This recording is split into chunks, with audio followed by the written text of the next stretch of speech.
2-р Петр 1-р бүлэг 1-р эшлэлээс 11-р эшлэл ааж 13-р эшлэл хүртэл 15-р эшлэл хүртэл уншнаа. 2-р Петр 1-р бүлгийн эхний багц эшлэлийг хамтдаа унших. За би эндээс дуудаж өгье, та нар дагаад хараарай. Есүс Христийн боол бөгөөд элч Симон Петрээс бидний Бурхан ба аврагч болох Есүс Христийн зөвхт байдлаар биднийхт ижил үнэтэй итгэлийг хүлээн авсан хүмүүст Бурханыг болон бидний эзэн Есүс Христийг мэдснээр та нарт нэгүсэл ба амар амгалан улам арвижгаа. Алдар ба давуу чанараараа биднийг дуудсан түүний жинхэнэ мэдлэгээр дамжуулан Бурхан хүч нь бидэнд ам болоод итгэл сүсэгт хамаатай бүхнийг сойрхсон.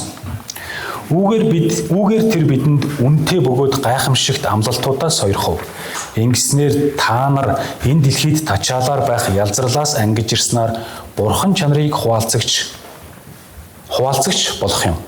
Яг энэхүү шалтгааны улмаас та нар бүхий л хичээл зүтгэлээр итгэл дээрээ сайн чанар дээрээ мэдлэг дээрээ өөрийгөө захирах үе дээрээ төвчээр дээрээ итгэл сүсэг дээрээ ах түүсэг инрэл дээрээ хайрыг хамтдаг. Та нарт эдгээр нь байгаад нэмэгцээр байвал энэ нь эзэн Иесус Христийг маань мэдхэд та нарыг ашиггүй үр жимсгүй байлгахгүй. Эдгээрээр дутагддаг нь урдын нүглээсээ цэвэрснээ мартсан сохор богино бодолтой нэгэн юм аа. Тиймээс ах トゥ нараа дуудлага ба сонголтоо баттгахын тулд бүр ч илүү хичээнгүй бай. Учир нь та нар эдгээрийг үйлдэж байвал хизээж бүдрэхгүй. Ингэснээр бидний эзэн бөгөөд аврагч Есүс Христийн мөнх хаанчлалд хангалттай орох болно. Тиймээс хэдийгээр та нар эдгээр зүйлсийг мэдэх бөгөөд эдгөө өөрсдөд чинь байгаа үнэнд батжсан байлаач гэсэн би та нарт эдгээрийг ямагт сануулж байх болно. Би энэхүү асар дотор байхдаа та нарыг сануулгаар сэрийхээ зөв гэж үзэж байна. Ингэхдээ бидний эзэн Есүс Христийн надад тодорхой болгосончлон би удахгүй асраа тайжхаа мэдэж байна. Намайг одсны дараа та нар эдгээр зүйлсийг үргэлж санах чадвартай байгаасаа гэсэндээ би бас хичээх болно гэсэн байна. Амен. 2-р Петр ном мэдээж бид нар эндээс унших юм бол Илч Петр буюу Есүс Христийн 12 шавийн 1 сая нөгөө Библи уншихын хэсгээр гарсан те нөгөө зав дээр нөгөө босоо шавнартай хамт загас барих гад байж байхад Иесус амьдсныхаа дараа очиж уулзаж өглөөний цайг хамтдаа уусан талах дарс ицсэн. Тэр Петрийн энэ номыг бичсэн байгаа ерөнхийдөө бол. Тэгээ Илч Петрийн амьдралын түүхийг одоо Библиэс нь байна уу, дэлхийн түүхээс нь харах юм бол тэр манай эртний 68 оны үед Ромын одоо Харгис гэрцгийн хаан Неро хааны одоо яг тийм хавчлага өрнүүлсэн байсан. Тэр үед цовдлуулан нас урсан баг. Тэр хааны дор гэсэн үг шүү дээ. Ромын эзэн хааны дор. Петр яг өнөөдрийн уншсан хэсгийн төгсгөлийн хэсгийг харах юм бол 13-аас 13-4 эшлэлийг харах юм бол бид нар асраа тайжхаа мэдэж байна гэж. Мэдчихлээ гэж. Юу гэсэн үг гэхээр би одоо төдхөн одоо цовдлуулагдаж энэ дэлхийгээс явах гэж байна. Гэхдээ энэ дэлхийгээс явахаас өмнө сануулсан байж, анхааруулсан байж хэлхийг хүсэж байгаа чухал үгс байна. Тэр бол Иесус Христийн тухай сайн мэдээ юм аа. Миний итгэдэг Бурханы тухай мэдээ юм аа гэдэг зүйлийг онцгойлон одоо тухайн одоо бага Аз даяар тархан суурьсан байсан юудэ болоод харин итгэгч тэр хүмүүст одоо энэ загтлаа бичиж тэмдэглэж үлдээхийг зорьсон гэдгийг тодорхой хэлсэн баг. Бид нэг зүйлийг мэддэг те нэг хэллэгийг монголоор одоо ингэж асуудаг шүү дээ. Та хизээ гэрэлсэн бэ гэж асуухаар бид нар юу гэж хариулдаг вэ? 5 жилийн өмнө гэрэлсэн гэдэг шүү дээ. Тэгээ би нэг найзтай яг надаас тэгж асуух үед би 2 жилийн өмнө яхаа тухайн үед 2 жил болж байна. Би 2 жилийн өмнө гэрэлсэн гэж хэлэхгүй. Тэгээ тэрийг англиар хэлж байгаа байхгүй яг англи цаг дээр. Тэгсэн чинь тэр хүн юу гэж асуусан гэхлээр тэгээ одоо яатсан гэж асуусан. Юу гэсэн үг гэхээр монгол хэллэг англи хэллэгээр өөр байдаг. Англи хэллэг нь юу гэж илэрхийлдэг вэ гэхээр би 5 жилийн өмнөөс одоо хүртэл гэрэлсээр байна гэдэг нэг үргэлжилсэн цаг дээр хэлдэг англи хэллэгээр бол. Монголчлохоор яадаг вэ? Өнгөрсөн төгссөн цагаар хэлж байгаа шүү дээ ерөнхий шулуухандаа. Тэгээд тэр надад ингэж хэлсэн. Ингэж хэлт юм аа. I have been married for 2 years гэдэг. 2 жилийн туршид гэрэлсээр байна гэж энэ цагаар хэлдэгин штэ гэж гэрэлтийн тухай ярихтаа гэж. Тэгээ энэ зүйлийг бодохдоо бид нар яг Христ итгэлтэй ойртон гэж хамт юу яаж бодмоор санагддаг байхгүй. Та хизээ Христ итгэсэн бэ гэж асуух үед 5 жилийн өмнө итгэсэн гэж хэлэх. Харин 5 жилийн турш эсвэл 10 жилийн турш итгэсээр байна гэдэг утгатаагаар хэлэх гэдэг чухал ойлголт байдаг ерөнхийдөө бол. Юу гэж хэлэх гээд байгаа юм гэхээр Петрийн одоо бидэнд сануулж байгаа зүйл та нар нэгэн цагт Иесус Христэд итгэсэн. Гэхдээ тэр итгэл чинь тэр итгэсэн цагтаа дуусах биш. Итгэсээр байхын тулд би энэ зүйлийг бичиж байна гэсэн зүйлийг санахыг зорьсон харагддаг. Та нар итгэсэн бол итгэлийн амьдралаараа амьдрсаар бай. Өдөр тутмын амьдрсаар бай гэж сануулахыг зорьсон баг. Тэгээ энэ итгэлтэй холбоотой зүйлийг хэлж бас сануулж, ятгах, тайлбарлаж ойлгуулахын тулд Петрийн эхний багц дээр ашигласан нэлээд их ашигласан үг нь болохоор Христийг мэдэх мэдлэгийн тухай ярьж байгаа юм. Та нар Христийг мэдсэн. Гэхдээ үргэлжлүүлэн мэдсээр байгаа юу гэдгээ анхаараач гэж. Мэдсээр бай гэж. Тэгээ энэ бол бидний хувьд л чухал шүү дээ. Яг тэгэхээр яг энэ Христийг мэдсэн мэдлэг, Христэд итгэсэн итгэл нь үргэлжилсэн цагтаар ингээд өдөр тутмын амьдрал байх үгүүдээр асуудал гаргаж ирсэн нэг зүйл нь тухайн үеийн хуурамч багш нар байсан. Нэгэн цагт итгэсэн итгэлийг нь булаах, төөрөлдүүлэх, байхгүй болгох, тэ Христээс холдуулахыг зорж ирсэн хүмүүс тухайд ямар хүмүүс байсан гэхээр ихэнхдээ хуурамч багш нар байсан гэж хэлж байна. Тэгэхээр сонирхолтой. Манай эртний 64-5 оны үед те яг энэ загтлаа бичиж явах үед Петр хэсэг бүлэг хүмүүсээс буюу тэр хуурамч багш нараас ялангуяа тэр хуурамч багш нарын заах, ятгах тэр хуурамч сургаалаас буюу нэг төрлийн гностик үзэл гэж хэлж байна. Гностик үзлээс сэрэмжлүүлэхийн тулд энэ загтлаа бичсэн гэж. Тэр гностик үзэлтэй хүмүүс яг тухайн үед бол гараагүй байсан гэж зарим Библиэс тайлбарладаг хүмүүс хэлж байгаа байхгүй. Гностик үзэл хизээ гарсан гэхээр 1-р зууны үед, 2-р зууны үед буюу Петрийг бүр цовдлогдсноос хойш, Иесусыг дээш өргөцснөөс хойш бараг 100 жилийн дараа 200 жилийн дараа энэ гностик үзэл гарсан юм а гэж зарим хүмүүс тайлбарладаг. Тэгэхээр сонирхолтой. Тийм байлаач гэсэн Илч Петр тийм хүмүүсийн аюулаас бүр аль хэдийнэ урьдчилсан сануулсан энэ зүйлийг бичсэн баг. Түүхэнд дараа болох ёстой байсан зүйл юм. Зарим тайлбарлаж байгаа хүмүүс юу гэж хэлж байгаа гэхээр тухайн үед тэр гностик үзэлтэй хүмүүсийн эхлэл эхэлж исэн гэж.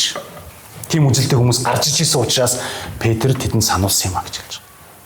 Тэгээ гностик үзэл гэж яг үе ингээд бид нар ингээд бодох юм ингээ хайх юм бол гносис гэдэг үг явж байгаа байхгүй юу? Юу гэсэн үг гэхээр мэдэх гэсэн үг. Мэдлэг гэсэн үг. Тэгээ энэ хүмүүсийн аюул нь юу гэсэн гэхээр мэдлэгээр бид нэр авралыг олж авна гэж тайлбарлаж байна. Тэгээ яг ямар мэдлэгийн тухай ярьж байгаа юм гэхээр Христийг мэдэх гэхээс илүүгээр зүгээр л бясалгал хийж одоо ингэж тунгаан бодоод хүн өөрийнхөө ингэж оюун бодлыг ингэж зөв цэцгэлүүлж хөгжүүлэх замаар тэр зүрхэн дэх очийг асаах замаар мэдлэгийг олж авах замаар тэр авралыг олж авна гэсэн ийм үзэл сургаалыг хэлжсэн.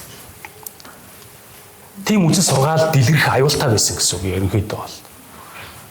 Яг Петр яг тийм хүмүүсээс болгоомжлуулахын тулд мэдлэгийн тухай ярих гэж байгаа бол энэ дэлхийн ертөнцийн мэдлэг тэр хүмүүс зүрхэн дэх оч мочоо асаах тэр мэдлэг биш ээ.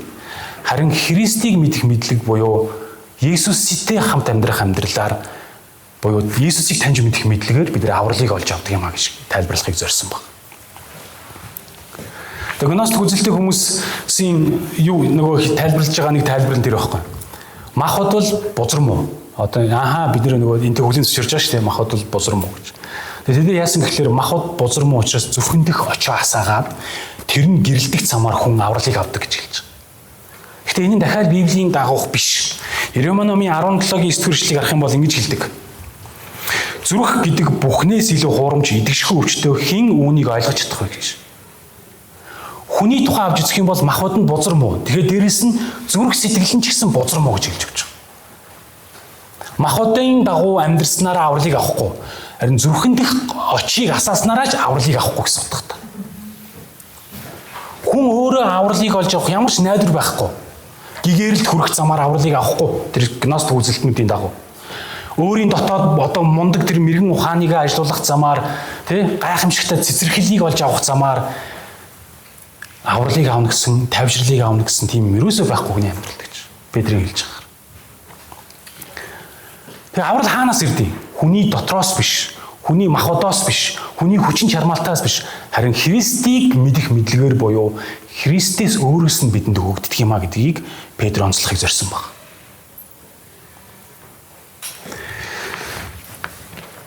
Хамгийн ихний ишлэгийг харах юм бол ингэж хэлсэн. Есүс Христийн боол гэж.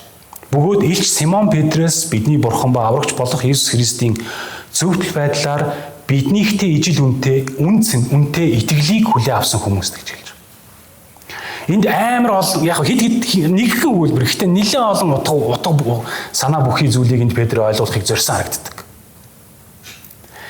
Петрийн өөрийгөө Есүс Христийн боол гэж хэлж байгаа. Юу гэсэн үг гэхээр би 12-ийн нэг боловч Есүс Христтэй биечлэн хамт байсан боловч түүний Есүс Христийн хорийн сүргийг одоо хончлох тэр эрхэм үүргийг түүнээс өөрөөс нь хүлээж авсан боловч би бол боол юм аа гэж хэлж байгаа. Яагаад ингэж хэлэх болсон? Яагаад гэвэл тухайн үед зарим хүмүүс элч нарыг нөгөө гносх үзлийг хүлээж авсан. Гносх үзэлтэй болсон. Мэдлэгээр одоо юу гэх вэ? Мундаг болсон. Гайхамшигтай болцсон. Биднээс хавь илүү хүмүүс.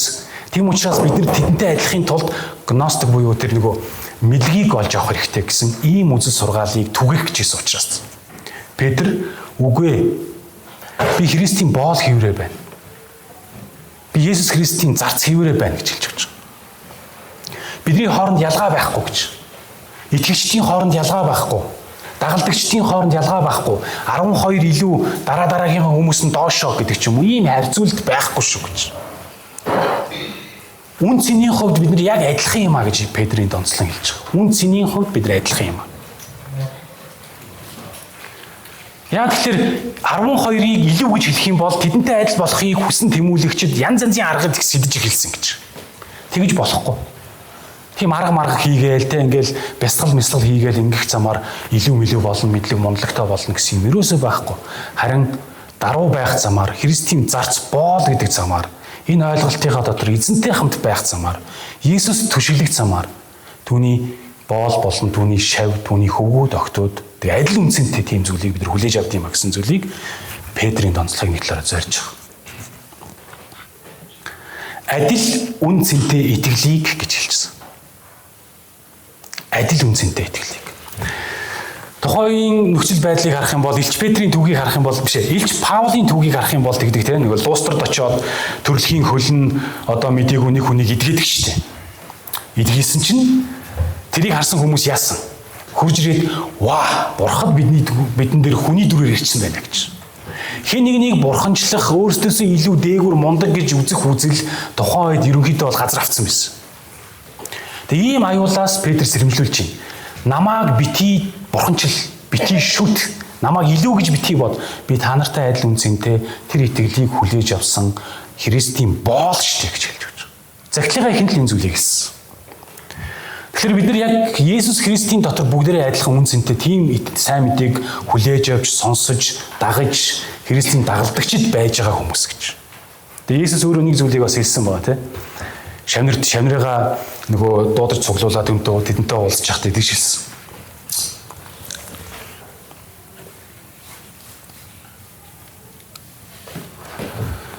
Та нар хийх ёстойгоо хийсэн тусгүй боолууд гэж өөрсдийгөө үзээрэй гэж хэлж байгаа. Хийх ёстойгоо хийсэн. Бити бардам, бити сайрах, хинэгнээс илүү гэж өөрсдийгөө бити дөвийлэг гэж. Тэгж хэлэх юм бол зарим хүмүүс өөрсдийгөө доогуур гэж ингэж харьцуулт хийж эхлэх болно гэж. Тэгэхээр бид нар адил үнцэнтэй тэр итгэлийг хүлээж авсан хүмүүс яаж энийг хүлээж авсан бэ? Нөгөө Христийн тухай сайн мэдээг сонсох замаар, Есүсийн тухай мэдлэгийг хүлээж авах замаар тэр итгэлийг бид нар хүлээж авсан хүмүүс.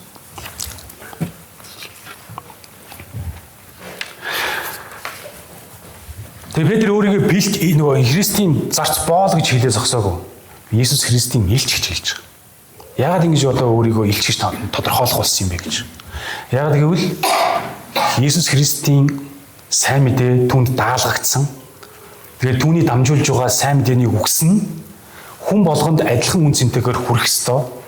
Иесус Христийн сайн мэдээний түүний дамжуулж байгаа үгс нь амин чухал хүн төрлөختөнд амар тайвныг, авралыг өгдөг, сэтгэл хангалуун байдлыг өгдөг. Тэр нөгөө хүнд юу хэрэгтэй вэ? Тэр болгоныг нь өгөх чадaltaа тэр сайн мэдээний үгийг хүлээж авч дамжуулж байгаа гэдэг үднээс тэр Илч Петр өөрийгөө илч гэж бас тодорхойлсон.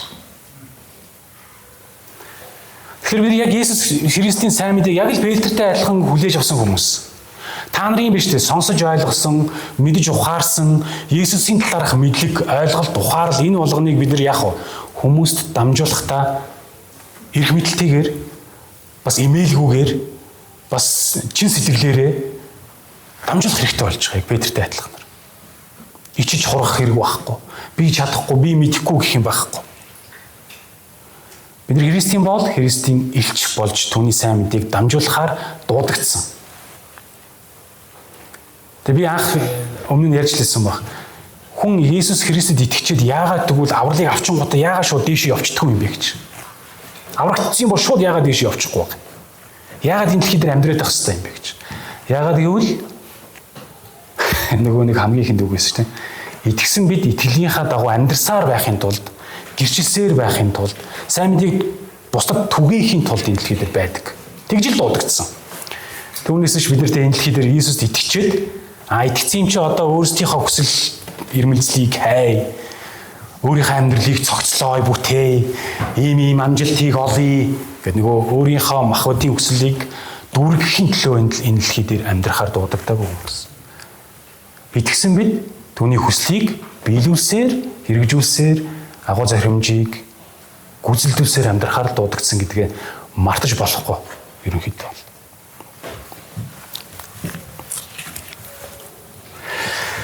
Энд ингэж хэлсэн байгаа тийм. Бурхныг болон эзэн Есүсийг мэдснээр та нарт нэгүсэл амар амгалан улам арвижих болно гэж, арвижгээ гэж. Тэгээд бид бүх насаараа Христийг дагаж амьдрсан хүн. Тэр сэтгэл хангалуун байдалд юу хүргэж болохыг олон янзаар туршсан хүн. Тэгээд эцэстээ ойлгосон зүйлээ хэлж байна. Сэтгэл хангалуун амьдралд юу хэрэгтэй вэ? Христийг мэдэх мэдлэг юм а гэж хэлж. Гэхдээ энэ мэдлэг гэдэг үгийг бид нар грек нөгөө Библи дээрээс нь харах юм бол нөгөө ингэж бичсэн ба. Гносис гэдэг үг бол биш зэ. Эпигносис гэдэг үг. Эпигносис гэдэг үг. Тэгээ яг энэ юу гэсэн утгатай ингээд задлаад ингээд тайлбарыг үзэх юм бол бүрэн дүүрэн мэдэх мэдлийн тухай хэлж байгаа. Иесус Христийг мэдэх бүрэн дүүрэн мэдлэг. Зүгээр л нэг толгой мэдлэг биш. Зүгээр нэг ойлголт төдий биш. Харин бүрэн дүүрэн мэдлэг гэж. Тухайн үед нөгөө гарах гадайсан нөгөө гностик үзэлтэй нөхдүүдийн хувьд юу ярьж исэн гэхлээр энэ бүрэн дүүрэн мэдлэгийн тухай яриаггүй. Зүгээр л толгой мэдлэгийн тухай ярьж исэн юм шиг харагддаг. Тэгээ бид нар дараагийн бүлгийн 2 дугаар бүлгийг харах юм бол тэр гностик үзлийг дэврэгчд одоо тараагчд яригчдын хувьд шүү дээ. Яадаг үсэн гэхлээр толгой мэдлэгийг цэцэрхэг тэр сайхан гой ганган үгсийг хэлэх тухай бодож ирснээс биш махбодын яг нөгөө өдөр тутмын амьдралд нь тийм зүйл ерөөсөө байгаагүй харагддаг. Нэг тийм хүмүүс байдаг шүү дээ. Та нар анзаарах юм бол амар мундаг үг ярьдаг, амар гой цэцэн юм ярьдаг, амар гой юм ярьдаг. Гэхдээ амьдрал нь тийс өөр байдаг те. Тийс өөр. Амьдрал нь тэр доор харин мэдлэг ухаан тэр дээр яриа хөөрнө. Яг тийм төрлийн хүмүүс байсан харагдчих. Нөгөө гностик үзэлтэй хүмүүсийн тухай ярих юм бол. Харин тийм хүмүүсийн аюулаас сэрэмжлүүлэхийн тулд Петр юу гэж ирсэн гэхлээр зөвхөн толгой мэдлэгт ач холбогдол өгөх биш.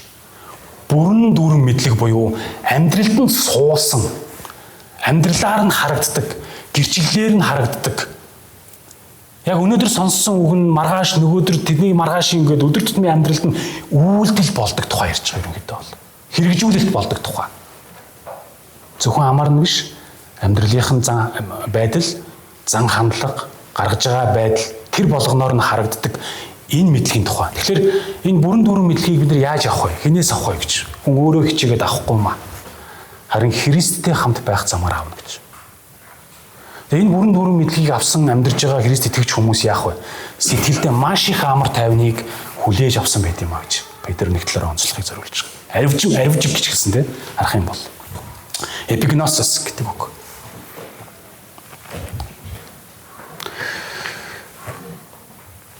Хоёр төрлийн мэдлийн тухай яриад байгаа юм шиг харагдаж байгаа та нарын хувьд. Есүс Христийг анх мэдсэн. Тэгтээ мэдсээр байх ойлголтын тухай.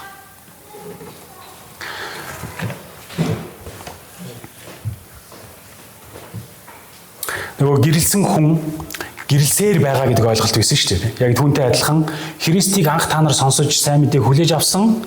Тэгтээ одоо ч гэсэн авсаар байгаа тийм итгэлийн амьдралаар амьдрах гэж Петр сануулгыг зорьсон гэж үзэж байна. Очны Есүст итгэдэг түүнийг мэдсэн гэж хэлдэг боловч түүнтэй хамт амьдрдаггүй хүмүүс бас байдаг гэж анзаарах хэрэгтэй болж байна. Яар бодороо зэ. Бид нар яг аль талд нь явдığım бол гэж. Миний итгэлийн амьдрал яг аль талд нь явж байна. Есүс Христэд итгэсэн гэсэн боловч тэр нь зөвхөн яг оюун санааны мэдлэг болоод харин амьдрал нь тис өөр яваад байна уу гэж. Амьдрал нь бие махбод нь өөр газар өөр юм хийгээд өөр одоо хүсэл тачаал энэ амьдралын зүйлсүүдээс одоо баяр хөөргийг хайх, сэтгэл хангалуун байдлыг хайх ч юм. Тийм байдалтай яваад байгаа юм. Зүгээр нөгөө Христтэй холбоотой гэсэн зүгээр л мэдлэг, хоосон мэдлэг төдий яваад байгаа юм биш үстэй гэж.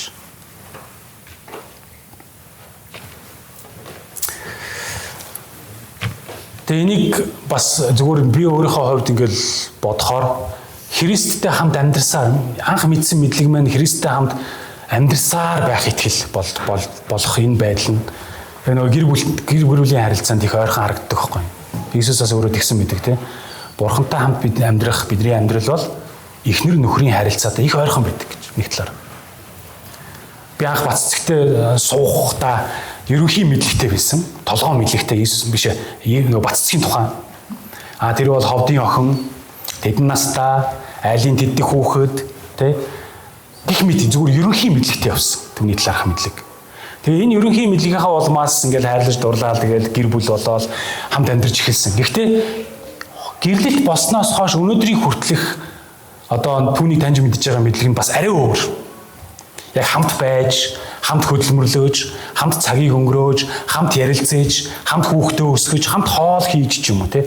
Хамтдаа зөрчилдөж, маргалдаж янз янзын зүйлийг үзэж байгаа. Тэгэхээр анхны мэдсэн түүнийг нөгөө баццыг мэдж байгаа ерөнхий мэдлэг одоо практик мэдлэг буюу яг ингээд бүр хамтдаа байх мэдлэгээр ингэж өөрчлөгдөж шээ, үргэлжилж шээ. Тэгэхгүй бол болохгүй угаасаа амьдрал явахгүй хэцүү. Бидний яг Иесустэй уулзсан уулзалт түүнийг мэдсэн мэдлэг зүгээр л мэдсэнгээ зогсож болохгүй. Үргэлжлүүлэн мэдсээр байх хэрэгтэй байна. Яг л эхнэр нөхрийн хооронд харилцаа. Түүнээс ч илүүгээр байх хэрэгтэй. Үргэлжлүүлэн мэдсээр, таньсаар, итгэсээр, Иесусыг улам илүү хамталсаар, түүнээс суралцсаар байна гэдэг чинь бидний амьдралын суур байх хэрэгтэй гэдэг зүйлийг мартаж болохгүй байгаа бид нар. Тэг яаж энэ зүйлийг хийх байх түвсэ? Яаж үргэлжлүүлэн Иесустэй хамт амьдарсаар байх вэ? Яаж Иесусыг үргэлжлүүлэн мэдсээр байх юм бэ? Яаж? Та нар бодоор. Тэг хамгийн энгийн жишээ шүү дээ. Сүмж болгондоо тогтмол хамрагдаж түүнээс үг сургаалуудыг сонсож тунгаан бодож байх хэрэгтэй гэж. И жижиг бүлгийн уулзалтандаа хамрагдаж ярилцдаг байх хэрэгтэй гэж. Тэгжиж бидний амьдрал, өдөр тутмын амьдрал эзний үгийн дагуу түүнийг таньсаар, мэдсээр, Иесуст бидний итгэсэн итгэл минь өссөөр, төлөвшсөөр байх боломжтой болдог. Хэрвээ өдөр тутмын энэ процессыг нь аваад хайчих юм бол, тогтмол процессыг нь аваад хайчих юм бол бидний дотор зүгээр хоосон мэдлэг л, ерөнхий мэдлэг л үлдэнэ. Би Иесуст итгэсэн. Тэгтээ цуглаанаас гараад яах вэ? Урдийн л амьдралаар амьдардаг. Буруу замаар л амьдардаг. Өөр зүйлсүүдээс одоо юу гэх вэ? Сэтгэл хангалуун байдлыг хайдаг. Өөр зүйлсүүдээр өөрсдийгөө баясгахыг хүсдэг. Тийм л замаар магадгүй амьдралаа өнгөрөх бол. Харин Петр сануулсан байж дахин сануулсан байж хэлж байгаа. Эзнийг, Иесусыг мэдэх тэр эпигносос буюу бүрэн дүүрэн мэдэх мэдлэг чинь одоо ч үргэлжилсээр байх ёстой. Ирээдүйд ч үргэлжилсээр байх ёстой юм шиг байх түвсэ гэж. Сануулхыг зорьсондоо бүр зориудаар эпигносос гэдэг үгийг ашигласан гэж бид нар ойлгож авах хэрэгтэй байна шүү дээ.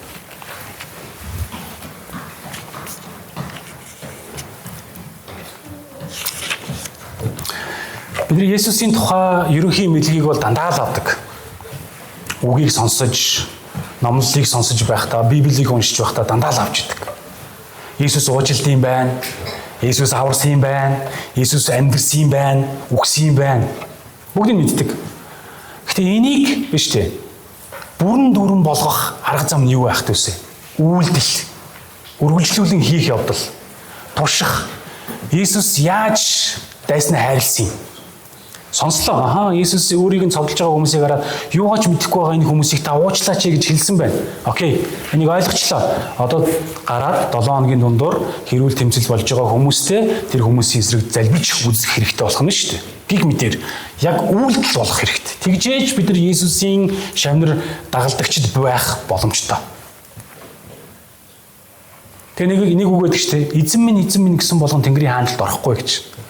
Харин яасан хүн орно гэсэн. Эцэг бурхны хүслийг биелүүлсэн хүн орно гэж хэлсэн. Би итгэдэг гэсэн болгон Тэнгэрийн хаанчлалд орохгүй. Харин итгэлээ үйлдэлээрээ харуулдаг, гэрчлэлтэй амьдрдаг хүмүүс Тэнгэрийн хаанчлалд орно. Бурхныг мэдсэн гэсэн хүмүүс бүгдээрээ Бурхныг мдээгүй л байдаг.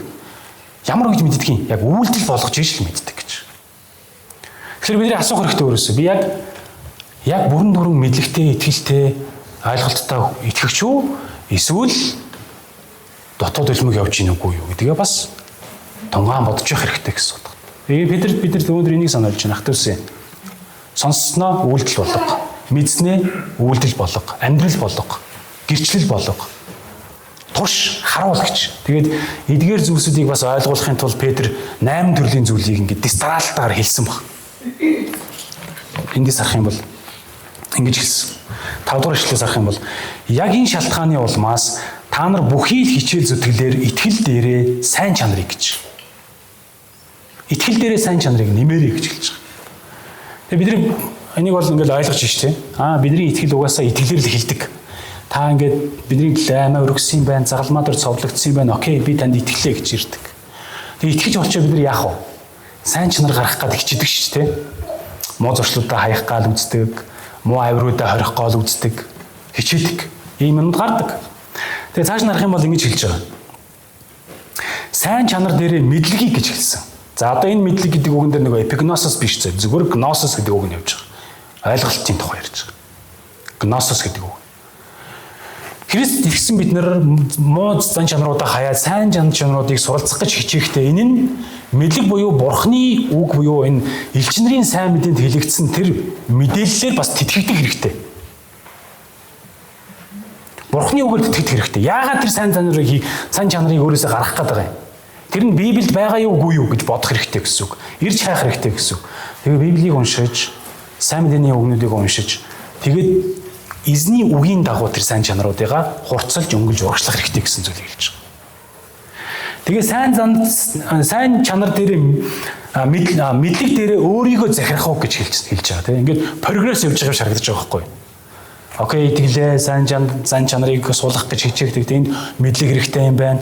Гэхдээ энийг яах вэ? Хийх гэсэн чинь юу хэрэгтэй гэж байна? Биеэ захирах байдал хэрэгтэй гэж байна. Биеэ захирахын дараа юу вэ? Төвчээртэй байдал хэрэгтэй гэж байна. Гэх мэт.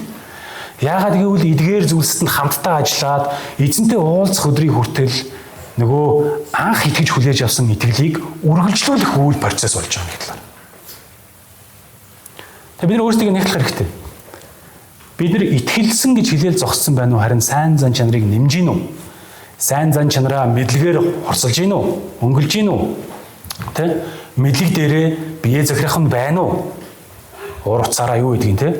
Тэг яг яаж бие захирах юм? Зүгээр бодоход. Тэг хамгийн энгийн зүйл. Иесус Христийг л харах хэрэгтэй бид нар. Иесус яаж бие захирсан гэж. Тэр хэлсэн шүү дээ. Би ингээд хэрвээ хүсэх юм бол цовдлогдохын өмнө хэрвээ хүсэх юм бол миний албатууд тэнгэрээс бүгдрээ буужраа таныг байхгүй болох байсан гэж. Гэхдээ тэгээгүй бие барьсан. Тэр аягнаас зүхтмаар байсан. Загалмаа өглөөс зүхтмаар байсан. Гэхдээ бие барьсан. Бас түн төвчээр байсан. Өөрийг нь алгадаж, цовдолж, ташуурж байхад тэр яасан? Төвчээр гаргасан гэж. Тэгэхээр яг энэ зүйлсүүдийг бид амьдралдаа гаргадаг байх хэрэгтэй. Иесусээс суралцах замаар. Тэгээ төвчээр дээр юу вэ? Төвчээр дээрээ итгэл сүсхий гэж. Ингэж байж бидний итгэл, бидний дагалдагч байх амьдрал, Иесусийн шав гэж хэлэгдэх, Бурхны хүүхдүүд гэж хэлэгдэх энэ итгэлийн амьдрал нь илүү бодиттой болох юм а гэж хэлж байгаа. Тэгээд итгэл сүсэг дээр юу вэ? Ах トゥ усыг инэрлийг бие бинийгээ хайрлахыг, инэрхийг, уучлалыг өнгөрөөдөг байхыг. Тэгээ ах дүүсийг инрэл дээрээ хайрыг гэж. За энэ хайр гэдэг бол нөгөө агапен гэдэг хайр байгаа байхгүй грек хэл дээр бол. Бурхны хайрын тухай хэлж байгаа. Түүнээс биш өөр хайрын тухай биш нөгөө ах дүүсийн биш нөгөө иремийн хайр мэрч юм тийм хайрын тухай биш. Бурхны болзолгүй бүрэн дүүрэн хайрладаг тэр хайрыг нэгтгэх хэрэгтэй гэсэн зүйл хэлж байна. Энэ агапе хайрыг бид нар яаж сурах вэ? Хинээс сурах вэ? Дахиад Есүсээс сурна шүү дээ. Түүнээс бид нар ингээл гэгэрх гээл ингээл бодож тунгаагаад энийг олно гэсэн юм бол байхгүй Петрийн хувьд сануулж байгаа. Нэг гностик үзэлтнүүдийн хувьд бол ингээл даяанчлалтай ингээл бодож тунгаагаал зүрхэндх очмочоо асаах замаар энэ хайрыг бид нар хизээш олж авч байгаа. Харин энэ хайрыг Есүс Христийн талаарх тэр нөгөө практик бүр тодорхой түүхэн бодит үйл явдлаар тодорхойлогдсон Есүсийн үйлдэлээс бид нар харж болдог. Тэр нь юу байх вэ? Өөрийнх нь эсрэг нүгэл үйлдсэн, өөрийг нь ташуурдсан, Бурхныг доромжилсан, Бурханд итгэхээс холдсон, тэгээ Бурханаас нүүр буруулсан нүгэлтэй тамд хаягдах байсан тэр хүмүүсийн төлөө Есүс Христ ямар ч болзолгүйгээр хайрлсан тэр хайрын тухай бид нар бодох хэрэгтэй болдог. Тэгээ өдөр тутмын амьдралаа эргүүлээ бодох хэрэгтэй болдог. Энэ амар том чаленж л да бидний хувьд бол итгэж хүмүүс юу. Биелүүлнэ гэдэг бол боломжгүй хэцүү юм шиг. Гэхдээ эзэнтэй ойр байгаад Иесусээс суралцаад яваад авах юм бол багаагаар энэ боломжтой болно. Петр тэрийг л бидэнд сануулж байна. Иесус тэр түшгэл. Иесусыг бүрэн дүүрэн таньж мэд түүнээс суралц. Тэгээд түүнийгээ хэрэгжүүл. Тэгэх замаар итгэлч нь энэ дэлхий дээр гэрэлт авсан мэд болж тодорхой харагдах болно гэж хэлж байгаа. Тэгээ үүний дараа хэлсэн тийм. Тиймээс ах дүүнраа дуудлага ба сонголтоо баттгахын тулд бүрч илүү хичээнгүй байцгаа гэж та нар сануулж байна. Тухайн итгэгчдэд бас өнөөдөр бидэнд сануулж байна. Тэгэхээр та нарын итгэлийн амьдрал чинь яг ингээд итгэлийн амьдрал чинь ингээд харагцаар, мэдгцээр, илэрхий ингэж харагцаар байхын тулд та нар хичээх хэрэгтэй болохоос биш. Би итгэсэн гэж хэлээд гараа хэмээн сууж болохгүй гэдэг зүйлийг хэлж байгаа. Итгэсэн. Одоо би юу ч хийсэн яахгүй гэж. Тийм байхгүй. Яг тэр нөгөө түүхэн талаас нь харах юм бол 1-2 дугаар зууны үед гарч ирсэн гностик үзэлтэй хүмүүсийн айхтар хортой хөнөөлтэй зүйл нь юу вэ гэхэлэр тэр Есүс Христ хэрэгтэй л дээ итгэсэн. Гэхдээ махбод угаасаа аврал байхгүй учраас бузармуу эн чин тэгэл дураараа авирлахыг хүссэн. Тэгэхээр махбодыг зүгээр л дураараа нь авирлуулъя гэж хэлчихсэн. Муу мухай юм хийцгээе. Нүгэл үлдцгээе. Гэхдээ ам нь болонд бодол санаа нь болохоор мөрөн цэцгнийг хийхийг зорж ирсэн. Тис хоёр өөр юм ярьж ирсэн гэсэн. Тэр итгэгчдийн юм байж болохгүй байх төс. Ам нь нэг ой ганган юм ярьдаг, амьдрал нь тис өөр байдаг. Ийм замаар итгэлийн амьдрал илэрхий харагдана гэсэн юм бол байхгүй. Ам болон амьдрал нь нэг байх ёстой гэдэг энэ том чаленжийг бидэнд өгж байгаа. Тэгвэл Есүс Христ өөрөө бидэнд туслана. Есүс өөрөө бидэнд үргэлжлэн харуулсан Библиэлд харах юм бол. Тийм үстэй. Тэгэхээр ах дүүсээ эзнийг мэдэх, Есүс Христийн тухай мэдэх та нарын эпигнос биш ээ. Гносос нь эпигносос бол гэдэг одоо грекээр яриад байгаа шүү дээ. Бурхныг мэдэх мэдлэг чинь бүрэн дүүрэн бүр яг амьдралд харагдсан мэдлэг болж хэлэх ёстой шүү ах дүүсээ гэж.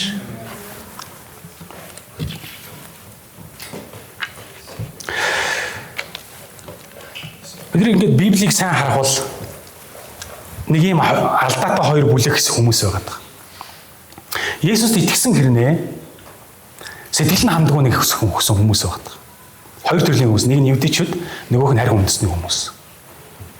Тэгээ яаж харж болох вэ гэхээр ингэж бодогдож байгаа. Евдээчүүд ингээд Есүсийг хүлээж авсан. Зүгээр л аврал үнэгүй юм байна гэж хүлээгээд авцсан. Тэгээ аврал үнэгүй гэж хүлээж аваад Христийг дагаж амьдрах гэсэн чинь арай л биш санагдаад байна. Үнэгүй юм гэж юу ийсэн юм бэ? Бид нар хичээл зүтгэл гаргах хэрэгтэй юм биш үү? Ямар нэг юм хийх хэрэгтэй юм биш үү гэж. Евдээчүүдийн хувьд яасан гэхээр Христ итгэл ирчээд хэсэг хугацааны дараа тэрэндээ сэтгэл нь ханахгүй яг бүрэн дүүрэн ойлгоогүй учраас тэр яасан гэхээр хуучаа буцаад хуулийг биелүүлье, хослол хүртье. Тэгэх юм бол аврал нь бүрэн болно гэж утсан. Христэд итэг дээрээс нь нэмээд хоцлол хуулийг биелүүлэх замаар аврал бүрэн болно гэд гажаад гисэн. Харин грек хүмүүс болоод хариу үндэстэн хүмүүсийн дотроос яасан гэхээр Христийг хүлээж авъя. Тэгтээ нэмээд нөгөө гносис хэрэгтэй, мэдлэг хэрэгтэй, нөгөө зөвхөндөх очиасаа хэрэгтэй, би бас хичих хэрэгтэй гэсэн ийм бодолд автаад гажиж исэн аюул байсан харагдаж байгаа. Тэгээ өнөөдөр бид нар аль талд нь байгаа байх тусаа гэж. Тэгээ би бол ингэж бодож байгаа. Петрийн хувьд юу хэлж байгаа гэхээр та нарын анх Иесусыг мэдсэн мэдлэг чинь үргэлжлээд явж байгаа бол та нар сэтгэл хангалуун байдлыг авна. Харин үргэлжлэхгүй байгаад зүгээр л юу гэх вэ? Нөгөө толгойн мэдлэг төдий байж их юм бол та нар сэтгэл ханахгүй. Та нар сэтгэл хангалуун байхын тулд өөр зүйлсээс өөр зүйлийг хайж эхлэх болно. Энэ дэлхийн ертөнцөөс. Эд баялаг, мөнгө төгрөг, одоо юу гэдгийг те материалын зүйлстэй байх. Зарим хүмүүсийн хувьд бол одоо махбодын хүсэл тачаалаа биелүүлэх, бозор бууг үйлдэх ч юм уу одоо юу гэдгийг те. Тэгэхээр энэ аюулуудаас болгоомжлохын тулд, гажуудлаас сэргийлэхийн тулд бидэнд юу хэрэгтэй байх төсөө? Дахиад Иесус хэрэгтэй. Иесустэй өдөр тутам хамт байх амьдрал хэрэгтэй. Иесусээс өдөр тутам сонсох хэрэгтэй. Сонсох амьдрал хэрэгтэй. Тэгээ сонссноо амьдралдаа хэрэгжүүлэх тэр амьдрал хэрэгтэй л гэсэн утгатай. Тэгж чадвал сэтгэл хангалуун байх бүрэн боломжтой гэж Петр амлаж байгаа. Бүрэн боломжтой. Тэгээд хамгийн сүүлийн хэлбэрийн ишлэлийг харах юм бол ингэж хэлсэн байгаа тийм. Тиймээс хэдийгээр та нар эдгээр зүйлсийг мэдэх бөгөөд эдийгүй өөрсдөд чинь байгаа үнэнд батжсан байлаа ч гэсэн би та нарт эдгээрийг ямагт сануулах болно гэж хэлнэ. Та нар магадгүй Иесусийн тухай мэдлэгтэй байж болно. Ойлгосон гэж хэлж болно. Тэгтэл би тэгсэн гэж үзээд чимээгүй өнгөрмөөргүй байна. Дахин сануулмаар байна гэж. Дахин ятгахмаар байна. Тэгэж байж та нарын мэдлэг чинь нөгөө гносис чинь эпигносис болно. Та нарын толгой мэдлэг чинь амьдралын мэдлэг болно. Иесусийн талаарх гэж. Тэгээд хэлж байгаа тийм би энэхүү асар дотор байхдаа та нарыг сануулгаар сэрийхээ зөв гэж үзэж байна. Ингэхдээ бидний эзэн Иесус Христийн надад тодорхой болгосончлон би удахгүй алсраа тайжхаа мэдэж байна. Намайг одсны дараа та нар эдгээр зүйлсийг үргэлж санах чадвартай байгаасаа гэсэндээ би бас хичээх болно гэж хэлж өгч байгаа. Амен. Иесус Христийн талаарх бүрэн дүүрэн мэдлэг буюу эпигносос та нарын амьдралд бүрэн дүүрэн байх болтугай. Амен. Хамтдаа залбирцгаая.